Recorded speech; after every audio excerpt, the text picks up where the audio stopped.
You're the only player who touches the football every snap. You got to be better. So it's okay for Rico to bring that up. And it's equally okay. I'll tell you, people are going to yell at you like I got yelled at yesterday. It's okay to stick up for Jared Goff a little bit and say, hey, be careful. I wouldn't throw the baby out with the bathwater over 4 bad games when the previous 30 were basically Pro Bowl level. Yep. So we're in a bit of a spot, and the only cure for it is not more cowbell. It's a win over the Broncos. Right. Because I think this is where you got to say, Jared Goff is this. This is the best that it gets. He's capped out. If you're expecting him to take it to another level, I don't think that other level exists with him. So he's never going to be in that first ballot Hall of Fame quarterback tier. He'll win you games. Just say it clearer. When the pressure's on, he wilts. Say what's in your heart. When the pressure's on. God is listening, Rico. No. When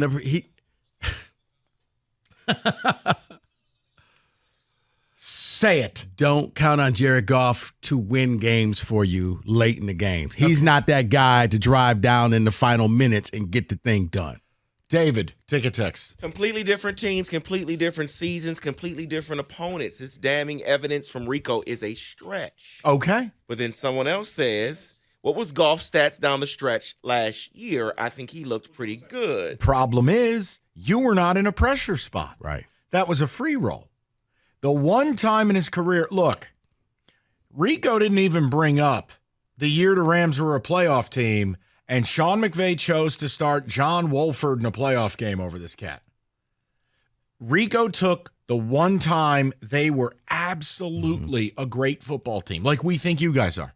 He was their guy. You're going to be our leader. You're going to lead us to the promised land.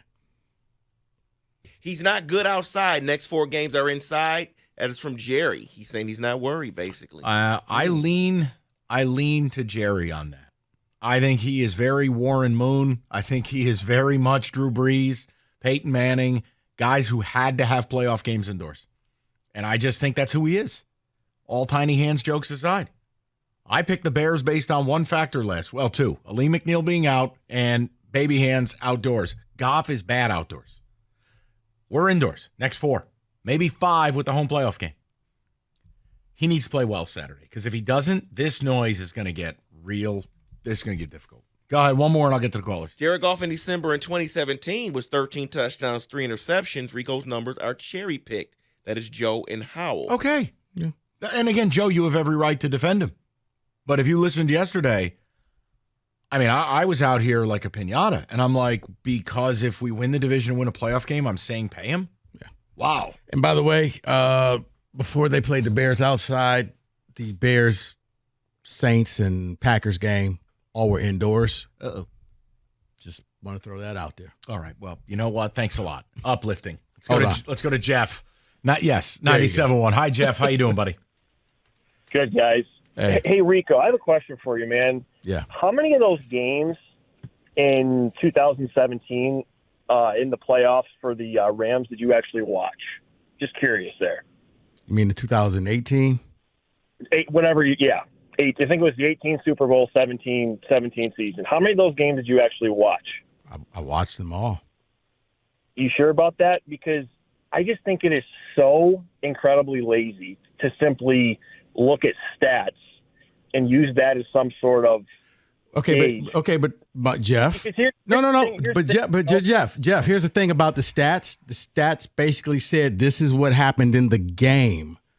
So I did watch the game, and the stats backed up what I saw in the game. Now, my question is, Jeff, did you watch the game? Oh, boy. I absolutely did. Enrico, in the NFC Championship game, you cited a interception that Jared Goff threw. Go back and watch. The ball tipped off of Todd Gurley's hands to a Saints defender.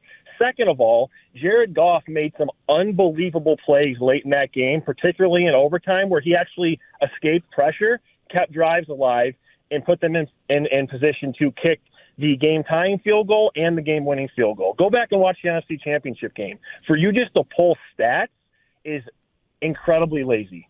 Yeah, that's what I do, Jeff, but I appreciate it. Hold on. No, Calm Jeff, down. Hold on. Mike, I'm not upset. So No, don't tell I'm me to not calm either. down. I want to ask Jeff a question. No, Jeff can have his opinion. Again, everybody calm down. I'm not upset. Okay. Don't tell me to calm down. I'm not All right. upset. So, Jeff, are you with me that if they win this division and win a playoff game, you pay this man? Like, did you hear yesterday's show at all?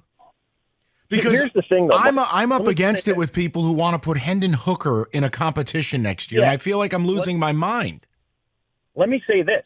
I'm not calling in to defend Jared Goff. I think he has been brutal the last couple weeks, and I'm not even sure that I do want to pay him. Okay. Right now, as some people say, my 51% goes to not paying him. Okay. My only point of this call was I think it is really lazy to simply list off stats. Well, see, actually, I disagree, but we are allowed to disagree. Because Mike, you're with me, Mike. You know you're with me on this. No, Jeff, my point is I'm not taking it as serious as you are on this. He put the data out there. Now, I'm with you, Jeff. Not all data is created equal. It was an idea that in that run, look, not every singular play or every data point is going to matter. It's why I said I'm not treating it as gospel, and I'm not going to just throw it out with that's the why I bathwater. gave you 8 games that happened. I just thought it was an interesting conversation, Jeff. But I'm not. Listen, if you think it's lazy, that's fine. I'm not mad about it. We woke up and chose violence. We all good. This is the last thing I would say, Rico. Go back and watch the fourth quarter and overtime of the NFC Championship game, and look what Jared Goff did.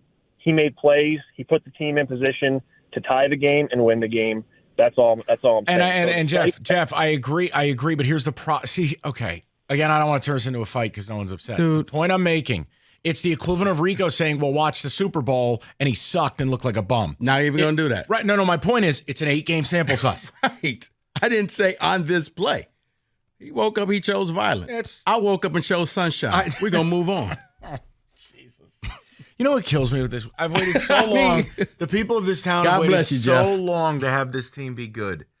Can we start the QB controversy in the offseason? Right. And I'm not accusing Jeff of that. I'm saying yesterday's show, I have like PTSD. I couldn't believe what I was hearing. I just feel like if you accomplish certain things in reality, I don't know how you don't pay your quarterback. And I get treated like I'm nuts.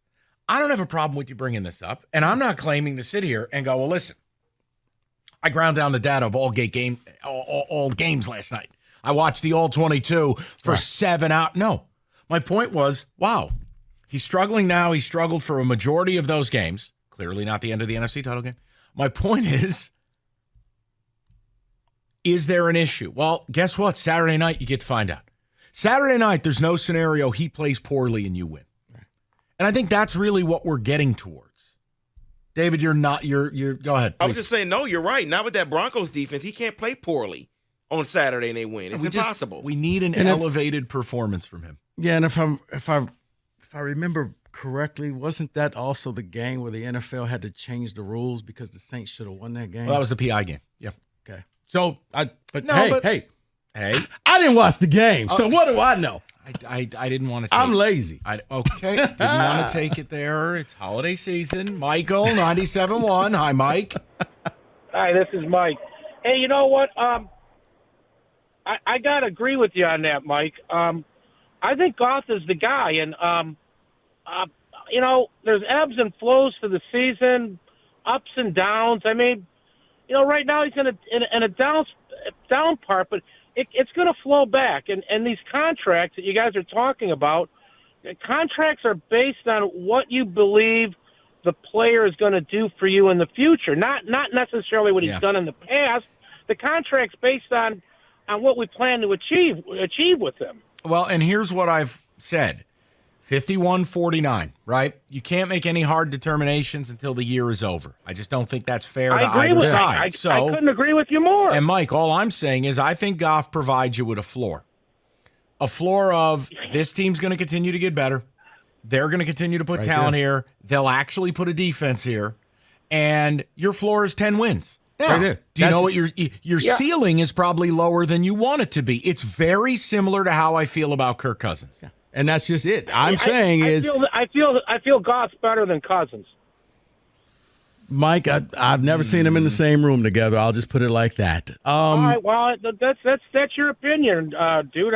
That's cool. Whoa, that's your opinion. I mean, wow. I'm just saying that that I believe Goff, we can get the job done with him. I thought yesterday's show was a comedy show. I couldn't All believe these it. people, you want to give the keys to the car to a guy that hasn't thrown a pass in the NFL, hasn't even taken a snap. And it was madness. You think he's going to be better than what you got? Where have you people been for the last few years? No, I know. And listen, the kind of quarterback play that's come through if here? you have a home playoff game and it looks like the day Eli turned it over 4 times against the Panthers, or if it's Kerry Collins in the Super Bowl against the Ravens where he looked like he was on the take, well, then those shows are going to happen. Hey. But I'm with you. I by the way, Rico. That's your opinion, dude. I tell you, people are after you today. There's no holiday spirit in Whoville for you. If I had the board, I'd be hitting a couple buttons right now. What do you this? No, that wouldn't be it. Okay, well, I don't think we have the drops you're looking for. It's the Stony drop. Just 2 letters. Just read something. Just 2 letters. No, okay then. Listen.